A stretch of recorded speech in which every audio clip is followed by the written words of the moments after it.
Bonjour et bienvenue. Nous allons apprendre aujourd'hui une nouvelle notion d'orthographe, le féminin des noms.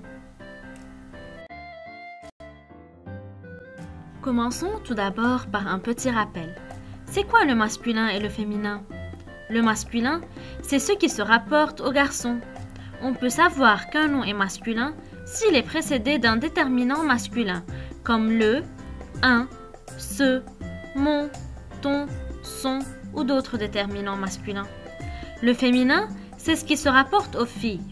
Un nom féminin est précédé d'un déterminant féminin, comme la, une, cette, ma, ta, sa ou d'autres. Comment peut-on former le féminin des noms? C'est-à-dire, comment peut-on trouver le féminin d'un nom masculin? Il y a plusieurs manières pour former le féminin d'un nom. La façon la plus courante est d'ajouter un « e » à la fin du nom, comme par exemple un marchand qui est un nom masculin. On lui ajoute un « e » à la fin et il deviendra une marchande au féminin. Les noms qui se terminent par EUR au masculin se termineront par EUSE, E-U-S-E au féminin. Par exemple, un danseur devient une danseuse. EUR s'est transformé en EUSE. Les noms qui se terminent par teur au masculin se termineront par tris au féminin. Nous donnons comme exemple un directeur qui deviendra une directrice. Ici, teur s'est transformé en tris. Les noms qui se terminent par ER au masculin se termineront par R au féminin. Et les noms qui se terminent par IER au masculin se termineront par IR au féminin. Comme par exemple un berger qui devient une bergère et un fermier qui devient une fermière.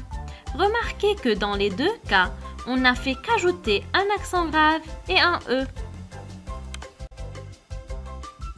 Les noms qui se terminent par IF au masculin se termineront par IVE au féminin. Comme par exemple, un sportif devient une sportive. Certains mots qui se terminent par E au masculin se terminent par E2SE au féminin, comme par exemple un tigre qui devient une tigresse.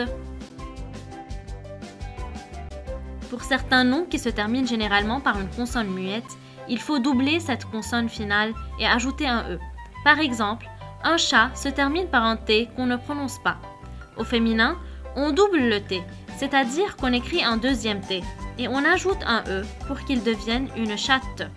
De même pour un chien, on double le N et on ajoute un E et ça devient une chienne.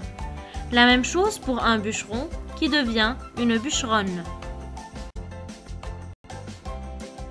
Certains noms changent complètement au féminin, comme par exemple un coq dont le féminin est une poule, ou un frère dont le féminin est une sœur. Récapitulons. Pour former le féminin d'un nom, il y a plusieurs façons de faire. On peut simplement ajouter un E à la fin, comme un marchand, une marchande. Les noms qui se terminent par heure se termineront par euse, comme un danseur, une danseuse. Les noms qui se terminent par teur se termineront par tris, comme un directeur, une directrice. Les noms qui se terminent par ER ou IER se termineront par R ou IR, comme un berger, une bergère, ou un fermier, une fermière. Les noms qui se terminent par IF se termineront par IVE, comme un sportif, une sportive. Il y a certains noms qui se terminent par E auxquels on ajoute deux SE, comme un tigre, une tigresse.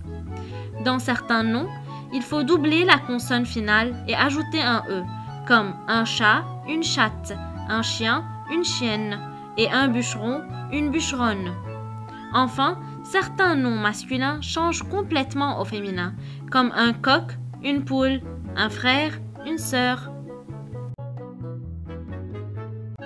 Attention, certains noms ne changent pas au féminin. On les écrit de la même façon, seulement le déterminant change. Nous donnons comme exemple un architecte, une architecte, un trapéziste, une trapéziste, un bibliothécaire, une bibliothécaire. Dans ces trois cas, rien n'a changé, sauf le déterminant. Nous avons terminé pour aujourd'hui. Merci pour votre attention et à bientôt!